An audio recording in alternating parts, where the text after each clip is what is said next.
एक स्टूडेंट 4 सालों से सरकारी नौकरी की तैयारी कर रहा था। इन 4 सालों में जितनी सरकारी नौकरी की बहाली निकली सब में अप्लाई की। यहाँ तक गांव के लोगों को पता चल गया था कि ये लड़का एक भी सरकारी नौकरी की वैकेंसी नहीं छोड़ती। इन 4 सालों में सब बहाली अटेंड किया, फिर भी नौकरी नहीं लगी। लास्ट में गांव के कुछ लड़का चिढ़ाने लगा। जब भी ये लड़का घर से बाहर निकलता तो कुछ लड़का पीठ पीछे से सरकारी नौकरी की बम्पर बहाली कहता। लगभग कई महीनों तक ये सिलसिला चिढ़ाने की चलती रही। लास्ट में वो लड़का इतना चिढ़ने लगा उसने सहन शक्ति खो दी। अब उसे न पढ़ाई में मन लग रहा था और न गांव घर में। 2 महीने बाद फैसला किया अब जिंदगी जीना बेकार है। गांव के भोला भाला लड़का था, उसे कुछ समझ में नहीं आ रहा था कि क्या करे। अब तो शादी की उम्र भी निकलती जा रही है, करीब 25 साल की उम्र हो गई है। उसलिए फैसला लेना बहुत कठिन लग रहा था क्योंकि उसे पढ़ने में बिल्कुल पहले जैसा मन नहीं लग रहा था। समझिए पढ़ाई को अलविदा ही कह दिया था। करीब 15 दिन घर से बाहर नहीं निकला। लोग जो ठहरे सरकारी नौकरी की बम्पर बहाली कहने वाले। फिर उसे ख्याल आया एक दोस्त की।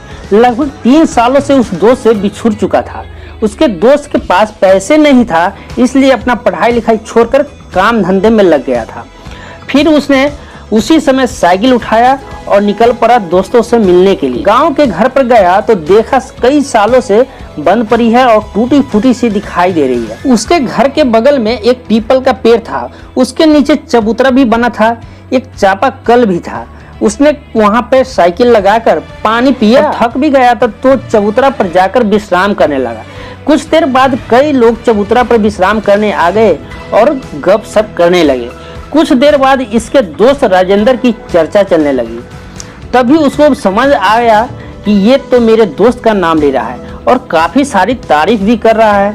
फिर इससे रहा नहीं गया और जाकर पूछ बैठा कि राजेंद्र अभी कहाँ पर मिलेगा। तो उसने बताया राजेंद्र कई सालों से यहाँ रहता नहीं, वो तो सोशल मीडिया पे काम करता था। यहाँ उसको नेटवर्क का प्रॉब्लम था, इसलिए वो शहर चला गया। तब से लेकर अभी तक साल में 1-2 बार ही यहाँ आता है। गांव में रहता तो उसके पास कुछ नहीं था। फिर उसे एड्रेस लिया और उसी समय निकल पड़ा और दोस्तों से मिला और काम बताया। पढ़ा लिखा था ही, आज वो ब्लॉग पोस्ट लिखकर 2 लाख महीना कमा रहा है। तो दोस्तों जिंदगी में कभी हार मत मानना, आपका भी मंजिल कहीं न कहीं इंतजार कर रहा है। अगर ये वीडियो अच्छी लगी हो तो लाइक शेयर सब्सक्राइब करना मत भूलिएगा। फिर मिलते हैं नेक्स्ट वीडियो में।